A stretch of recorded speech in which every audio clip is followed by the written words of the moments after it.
अस्सलाम वालेकुम स्टूडेंट हमने अपने लास्ट लेक्चर में पढ़ लिया था इंटीरियर पॉइंट क्या होता है, उसे एग्जांपल की थी।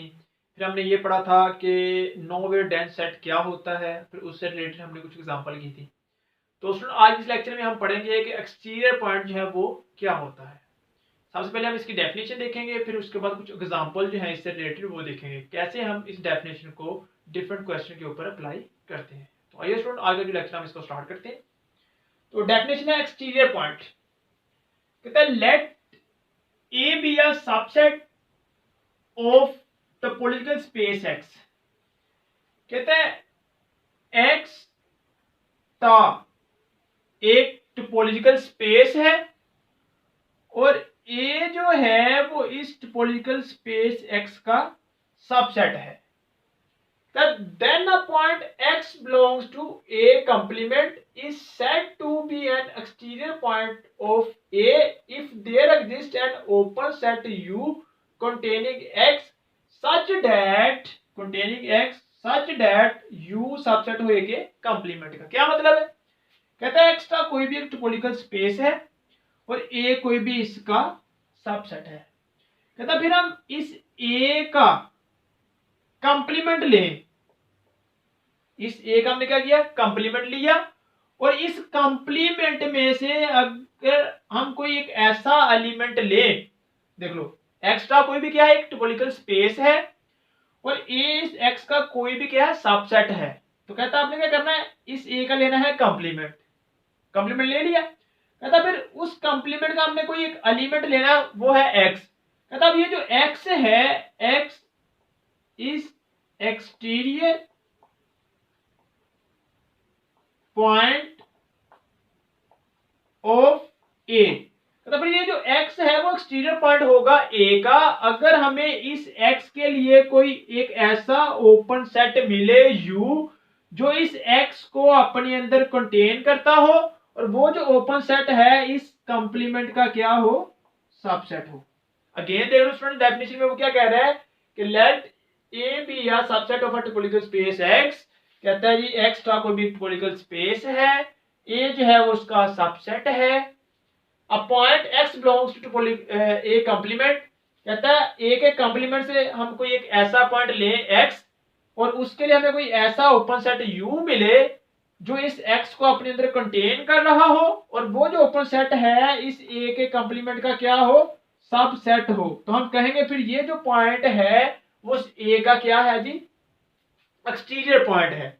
The set of all exterior point of A is said to be exterior of A and it is denoted by exterior of A.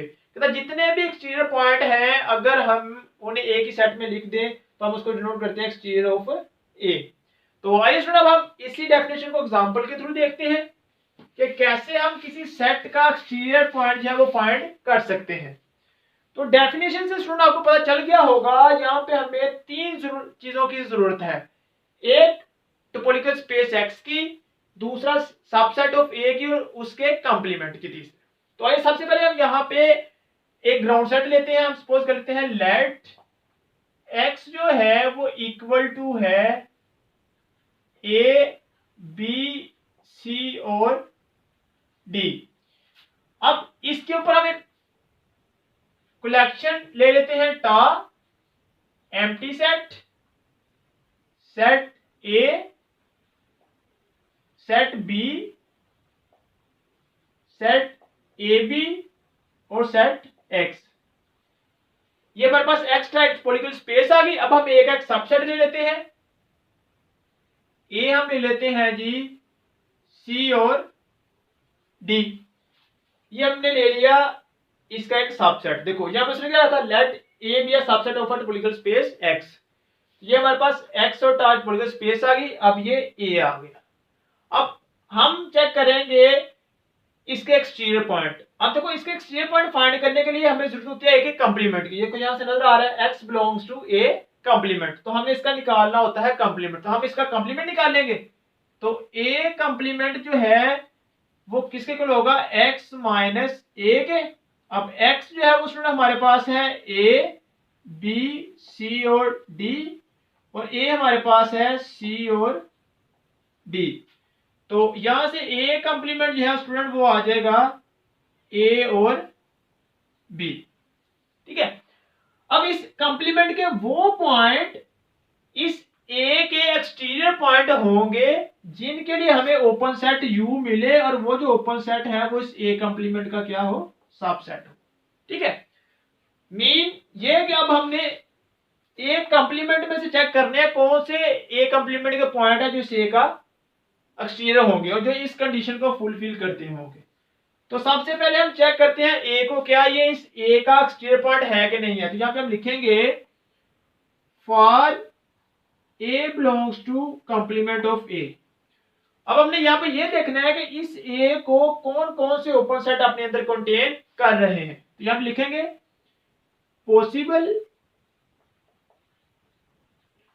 Open set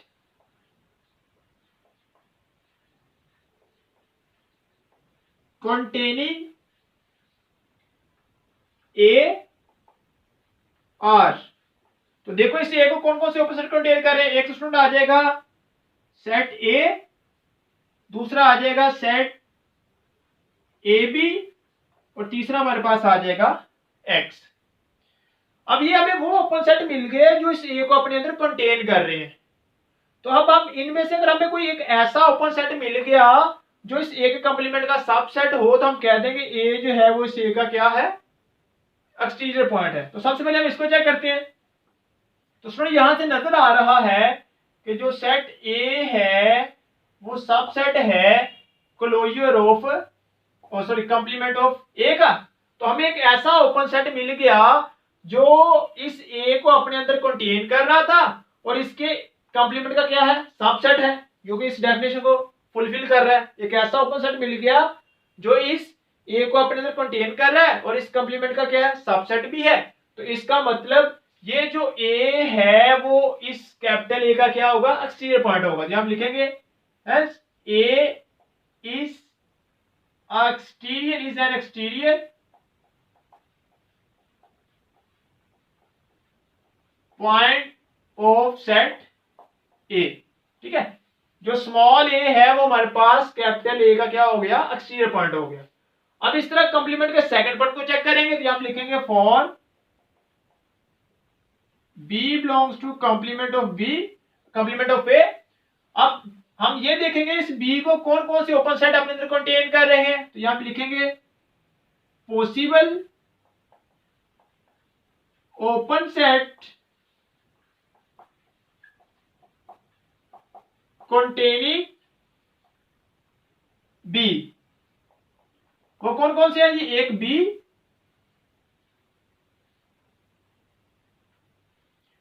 एक सेट ए बी, एक set X. अब ये हमें तीन open set ऐसे मिल गए हैं जो इस बी को अपने अंदर क्या कर रहे हैं, कंटेन कर रहे हैं। अगर तो हमें इन तीनों में से कोई एक ऐसा ओपन सेट मिल गया जो इस ए कंप्लीमेंट का सबसेट हो तो फिर बी भी इस ए का एक्सटीरियर पॉइंट होगा। तो आपको नजर आ रहा होगा ये जो फर्स्ट ओपन सेट है बी, ये सबसेट है इस ए के कंप्लीमेंट का। अगर ये इसका सबसेट है तो इसने भी डेफिनेशन को क्या कर दिया, फुलफिल कर दिया। तो इसका मतलब ये हुआ बी भी इसका एक्सटीरियर पॉइंट है। तो यहां हम लिखते हैं B is an exterior point of set A। तो A भी उसका एक्सटीरियर पॉइंट है, B भी इसका एक्सटीरियर पॉइंट है। यहां पे हम लिख देंगे exterior of A is equal to A और B। तो इस तरह से स्टूडेंट जो है हम किसी भी सेट का जो एक्सटीरियर पॉइंट है वो फाइंड कर सकते हैं। तो स्टूडेंट अब आपने इंटीरियर, नोवेल डेंस और एक्सटीरियर पॉइंट जो है इन तीनों डेफिनेशन को अच्छी तरह से अंडरस्टैंड कर लेना है। हम इंशाल्लाह अपने नेक्स्ट लेक्चर में इनसे जो रिलेटेड थ्योरम है वो करने वाले हैं। तो अगर तो आपको ये तीनों डेफिनेशन क्लियर होगी तो उन थ्योरम आप इजीली अंडरस्टैंड कर सकते हो। अगर एक भी डेफिनेशन इसमें से मिस है तो फिर आपको जो थ्योरम नेक्स्ट हम करने वाले हैं वो उनकी समझ नहीं आएगी। तो इसलिए आपने अब इन तीनों लेक्चर को अच्छी तरह से लेना है और समझना है इनको।